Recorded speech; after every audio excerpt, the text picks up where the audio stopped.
بسم اللہ الرحمن الرحیم اعوذ باللہ السمیع العلیم من الشیطان الرجیم بسم اللہ الرحمن الرحیم الحمد للہ رب العالمین والصلاة والسلام علی اشرف الانبیاء والمرسلین وعلی اہل بیتہ الطیبین الطاہرین المعصومین۔ عزیز طلبہ، السلام علیکم ورحمۃ اللہ وبرکاتہ۔ شرح المدوم کتاب صوم درس نمبر 188 میں اعتکاف میں محرمات کی تحقیق پیش کی جائے گی۔ اعتکاف کی حالت میں کچھ محرمات کا ذکر ہو چکا ہے اور باقی محرمات پر گفتگو ہونے والی ہے۔ دن اور رات دونوں میں جو محرمات ہیں ان کا تذکرہ ہوگا۔ ہم بستری کرنا اعتکاف میں رات و دن دونوں میں حرام ہوتا ہے۔ خوشبو لگانا اور ہر قسم کا التزاز حاصل کرنا بھی حرام ہوتا ہے۔ متعلقہ احادیث اور فروعات کو بیان کیا جائے گا۔ اعتکاف کی حالت میں دن کے وقت تو وہ محرمات آتے ہیں جو روزے کے لیے حرام اور مفسد اور مبطل ہوتے ہیں اگر اعتکاف واجب ہو، جبکہ دن اور رات دونوں میں معتکف کے لیے جو چیز حرام ہے وہ جماع اور ہم بستری کرنا ہے، اور اسی طرح عطر لگانا اور سونگھنا بھی حرام ہوتا ہے۔ عطر سونگھنے کے بارے میں تو شم و طیب کا لفظ ہے، اور خوشبودار جڑی بوٹیوں کے لیے شم الریاحین کا لفظ استعمال ہوا ہے۔ شہید اول نے اپنی کتاب دروس شرعیہ میں اسی کو اختیار کیا ہے اور روایات میں بھی یہی وارد ہوا ہے، جبکہ ہر قسم کا التزاز حاصل کرنا عورت سے اور بیوی سے، چاہے اس کو چھونا ہو، چاہے بوسہ لینا ہو، یا اور جس طرح بھی اس کے ساتھ چھیڑ چھاڑ استمتاع ہو، سب قسم کے وہ حرام ہیں۔ ایک سوال پیدا ہوتا ہے کہ اگر اس طرح وہ کرے گا تو آیا اعتکاف باطل ہوگا یا باطل نہیں ہوگا؟ تو فرماتے ہیں اقوی قول یہ ہے کہ اس کے ذریعے اعتکاف باطل نہیں ہوتا، اور یہ جو چیزیں التزاز میں آتی ہیں وہ شہوت کے ساتھ ہوتی ہیں، ہاتھ لگانا یا بوسہ لینا، لیکن اگر محض محبت اور احترام کے لیے ہو تو حرام نہیں ہوگا۔ اسی طرح شہوت کے ساتھ دیکھنا اور مذاق کرنا، یہ چیزیں بھی اس میں التزاز میں شامل ہوتی ہیں۔ عبارت کو دیکھتے ہیں، فرمایا وَلَيْلًا وَنَهَارًا الْجِمَاعُ قُبُلًا وَدُبُرًا۔ جو چیزیں معتکف کے لیے حرام ہوتی ہیں اور دن اور رات دونوں میں حرام ہوتی ہیں، ان میں سے جماع ہے، ہم بستری کرنا ہے، چاہے آگے سے ہو چاہے پیچھے سے ہو، تو یہ دونوں صورتوں میں حرام ہے۔ وَشَمُّ الطِّيبِ، عطر اور خوشبو کو سونگھنا بھی حرام ہے۔ وَالرَّيَاحِينِ، اور خوشبودار جڑی بوٹیوں کو بھی سونگھنا حرام ہے۔ عَلَى الْأَقْوَى، قوی تر قول یہی ہے۔ لِوُرُودِهَا مَعَهُ فِي الْأَخْبَارِ، چونکہ ریاحین بھی وارد ہوئی ہیں طیب کے ساتھ، یعنی خوشبو اور عطر کے ساتھ روایات میں، تو یہ بھی حرام ہوگا، خوشبودار جڑی بوٹیوں کو سونگھنا بھی۔ وَهُوَ مُخْتَارُهُ فِي الدُّرُوسِ، اور یہی نظریہ شہید اول نے اختیار کیا ہے اپنی کتاب دروس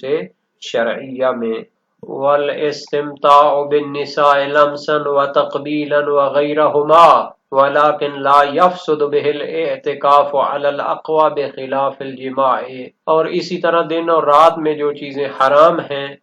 وہ استمتاع اور التزاز حاصل کرنا ہے عورتوں سے، چاہے ہاتھ سے مس کرنا ہو اور چھونا ہو یا بوسہ لینا ہو یا اس کے علاوہ نظر کرنا ہو، تو یہ ساری صورتوں میں التزاز اور استمتاع تب صدق کرتا ہے جب شہوت کے ساتھ یہ کام کیے جائیں۔ اچھا، یہ اعتکاف کی حالت میں حرام ہے، لیکن لا یفسد بہ الاعتکاف، اس کے ذریعے اعتکاف باطل نہیں ہوتا۔ علی الاقوی، قوی تر قول یہی ہے، بخلاف الجماع،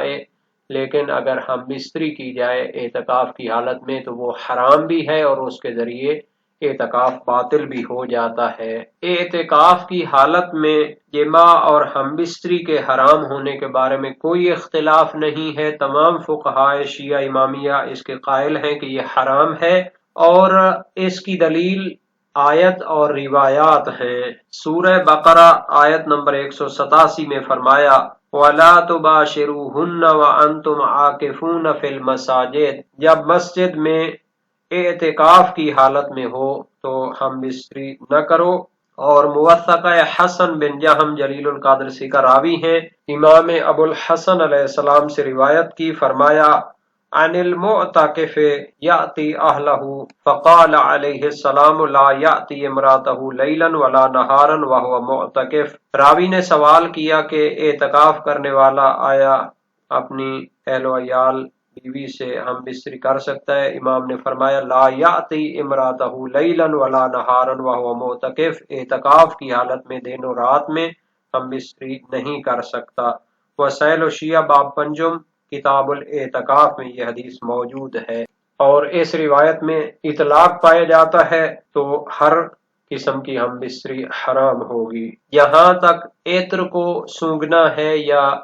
ریاحین خوشبودار جڑی بوٹیوں کا سونگھنا ہے تو یہ بھی حرام ہے۔ مشہور فقہائے شیعہ امامیہ اس کے قائل ہیں اور روایات میں بھی اس کا ذکر ہے۔ صحیح ابو عبید حذا زیاد بن عیسیٰ جلیل القادرسی کا راوی ہیں، امام باقر علیہ السلام سے روایت کی المعتکف لا یشم الطیب ولا یتلذذ بالریحان ولا یماری ولا یشتری ولا یبیع، معتکف طیب اور عطر کو نہیں سونگھ سکتا اور اسی طرح ریحان خوشبودار جڑی بوٹیوں سے بھی التزاز حاصل نہیں کر سکتا اور جھگڑا بھی نہیں کر سکتا اور خرید و فروخت بھی نہیں کر سکتا۔ یماری میرا سے ہے جھگڑا کرنا، علمی طور پر ایک دوسرے سے بحث مباحثہ اور جنگ و جدال میں چلا جانا، یہ حرام ہوتا ہے۔ شیخ طوسی علیہ رحمہ نے مبسوط میں اختلاف کیا ہے، وہ فرماتے ہیں کہ خوشبو کا سونگھنا حرام نہیں ہوتا اور ان کی دلیل ظاہر نہیں ہے، چونکہ جب معتبر صحیح و سند روایت موجود ہے تو پھر اس کی عدم حرمت کا نظریہ صحیح نہیں ہوگا، اور ریاحین بھی اس میں شامل ہیں چونکہ صحیح ابو عبیدہ حذا میں اس کا ذکر موجود ہے اور اکثر فقہا بھی اس کو حرام سمجھتے ہیں۔ شہید اول نے بھی بہتر فرمایا ہے کہ چونکہ اخبار اور روایات میں ریاحین کو بھی عطر کے ساتھ ذکر کیا گیا ہے تو یہ بھی حرام ہوں گے۔ یہاں تک اعتکاف کی حالت میں ہر قسم کا التزاز اپنے بیوی سے حرام ہے تو مشہور قول یہی ہے، اور آیت سے بھی استفادہ کرتے ہیں لا تباشروہن، سورہ بقرہ آیت نمبر 187، اور اس میں وہ دعویٰ کرتے ہیں کہ یہ جو مباشرت کا لفظ ہے یہ لمس، تقبیل اور نظر شہوت ہر قسم کے جو التزاز ہوتے ہیں اس کو شامل ہے، جبکہ مستمسک میں آیت اللہ سید محسن حکیم جو کہ اپنے دور میں جلیل القادر فقیہ اور مرجع تھے، اور انہوں نے عروۃ الوثقی پر استدلالی ترین کتاب لکھی ہے شرح کے عنوان سے مستمسک، اور اس میں وہ فرماتے ہیں کہ آیت میں جو لا تباشروہن ہے تو یہ مباشرت مخصوص ہوتی ہے جماع اور ہم بستری کے ساتھ۔ اور شیخ طوسی علیہ رحمہ اپنی بڑی کتاب تہذیب الاحکام میں فرماتے ہیں کہ جماع کے علاوہ التزازات جائز ہیں، اور صاحب جواہر فرماتے ہیں کہ بڑا مشکل ہے کہ شہوت کے ساتھ نظر کرنا حرام ہو، اس کی دلیل قائم کرنا بڑا مشکل ہے، اور دوسری طرف سے مباشرت کو فقط جماع کے ساتھ منحصر کرنا بھی واضح نہیں ہے، شہوت کے ساتھ نظر کرنے کو یہ شامل ہے، تو یہ اپنی جگہ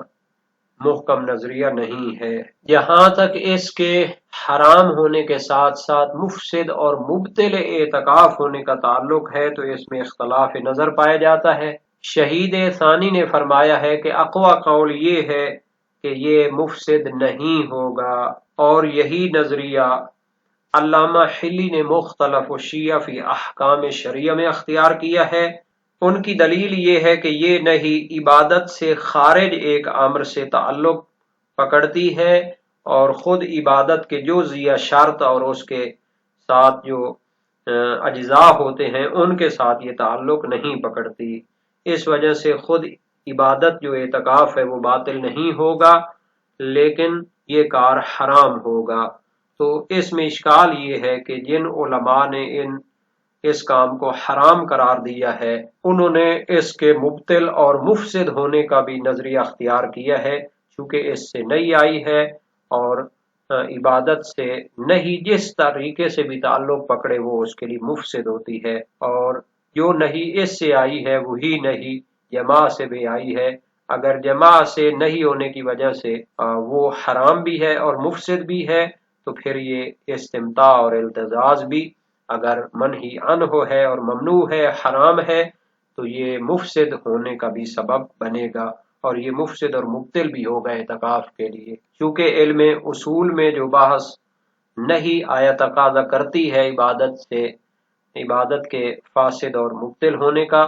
باطل ہونے کا، تو اس میں بیان کیا گیا ہے کہ نہیں بطور مطلق مفسد ہے، چاہے کل عبادت سے ہو، چاہے اس کے جز سے ہو، چاہے اس کی شرط سے ہو، چاہے اس کے وصف ملازم سے ہو۔ اور اس میں علامہ شیخ مظفر نے جو تعبیر پیش کی ہے کہ ہم واسطہ در ثبوت اور واسطہ در عروض کی طرف بھی نہیں جاتے، کیونکہ یہ فلسفی اصطلاحات ہیں۔ واسطہ در ثبوت کا معنی یہ ہوتا ہے جو نہیں اور جو منع جو یا شرط سے آتی ہے وہ فقط جز کے اوپر نہیں آتی بلکہ وہ سرایت کرتی ہے کل عبادت کی طرف، اور اصل میں حرمت اور فساد عبادت پہ آتا ہے۔ اور واسطہ در عروض کا معنی یہ ہوتا ہے کہ وہ اصل میں نہیں اور فساد اور بطلان جز یا شرط پہ آتا ہے، اور ثانیاً و بالعرض اس کی نسبت دی جاتی ہے کل عبادت کی طرف۔ شیخ مظفر کا کہنا تھا کہ یہ فلسفی تعبیرات اور دقت علمی اس کی ضرورت نہیں ہے، عبادت کا چاہے جز یا شرط یا کل عبادت مبغوض جب ہو جاتی ہے، جب اس پر نہیں آ جاتی ہے تو اس کے ذریعے ہم تقرب حاصل نہیں کر سکتے۔ جو چیز مبعد عن اللہ ہو وہ مقرب الی اللہ نہیں ہو سکتی، تو اس وجہ سے بطور مطلق اس کو فاسد سمجھا جاتا ہے۔ تو خلاصہ یہ ہو گیا کہ جو چیزیں اعتکاف کی صورت میں حرام ہیں اور ان سے نہیں آ چکی ہے وہ چیزیں مبتل بھی ہوں گی، اور ان کا ارتکاب کرنے سے اعتکاف باطل بھی ہو جائے گا۔ یہاں تک دور حاضر کے فقہا کا تعلق ہے تو علامہ آیت اللہ العظمیٰ سید سستانی دامت ظلہ کی ویب سائٹ پہ sistani.org پہ جو شرائط ذکر ہوئی ہیں اعتکاف کے صحیح ہونے کی، 10ویں شرط ہے وہ کام جو اعتکاف کرنے والے پر حرام ہیں انہیں ترک کرے۔ مثلا نمبر 2154 میں فرمایا اعتکاف کرنے والے کے لیے لازم ہے کہ اعتکاف کے صحیح ہونے کے لیے مدرجہ ذیل کاموں سے پرہیز کرے: خوشبو سونگھنا، بیوی کے ساتھ ہم بستری کرنا، استمناء اور شہوت سے چھونا اور بوسہ لینا، مجادلہ کرنا اور خرید و فروخت کرنا۔ اور خوشبو کے بارے میں 2155 نمبر مسئلے میں فرمایا اعتکاف کرنے والے کے لیے عطر سونگنا، خواہ سونگنے سے لذت حاصل کرے یا لذت حاصل نہ کرے، جائز نہیں، اور خوشبودار گھاس کا سونگنا اگر اس کے سونگنے سے لذت حاصل کرے جائز نہیں، لیکن اگر اس کے سونگنے سے لذت نہیں حاصل کر رہا تو حرج نہیں۔ اس طرح اعتکاف کرنے والا خوشبودار دھونے کی چیزوں سے جیسے صابن، شیمپو اور پیسٹ وغیرہ کا استعمال کر سکتا ہے، اور جن مساجد میں معمولاً جو لوگ اعتکاف میں نہیں ہیں عطر لگاتے ہیں ان کی عطر کی خوشبو کا سونگنا جائز نہیں، لیکن اگر عطر کی خوشبو کا احساس ہو رہا ہو تو ظاہراً کوئی معنی نہیں اور ضروری نہیں کہ ناک کو بند کرے۔ تو یہ جدید مسائل بھی اس میں ذکر ہو گئے، اور جو شرائط علامہ صاحب نے ذکر کی ہیں ان کا بھی ایک نظر دیکھ لیتے ہیں۔ اعتکاف کرنے والا مسلمان اور عاقل ہو، اعتکاف قاصد قربت سے انجام دے اور کم از کم 3 دن اعتکاف کرے۔ تو یہ پہلی 4 شرطیں ہیں۔ 5ویں شرط ہوئی ہے کہ اعتکاف کرنے والا روزہ رکھے۔ 6ٹھی اور 7ویں اعتکاف 4 مسجدوں یا جامع مسجد اور ایک ہی مسجد ہو۔ اس کے بارے میں تفصیل ہے 2143 مسئلے میں۔ اعتکاف مسجد الحرام میں، مسجد النبی صلی اللہ علیہ وآلہ وسلم میں، مسجد کوفہ یا مسجد بصرہ اور ہر شہر کی جامع مسجد میں صحیح ہے، اور جامع مسجد سے مراد وہ مسجد ہے جو کسی محلہ، علاقہ یا خاص گروہ سے مخصوص نہ ہو بلکہ شہر کی مختلف محلوں اور علاقے کے لوگوں اس میں رفت و آمد کرتے ہوں۔ مذکورہ مسجدوں کے علاوہ دوسری مسجدوں میں اعتکاف کا شرعی طور پر ہونا ثابت نہیں، لیکن رجا اور اس امید سے انجام دینا کہ مطلوب واقع ہو کوئی حرج نہیں ہے۔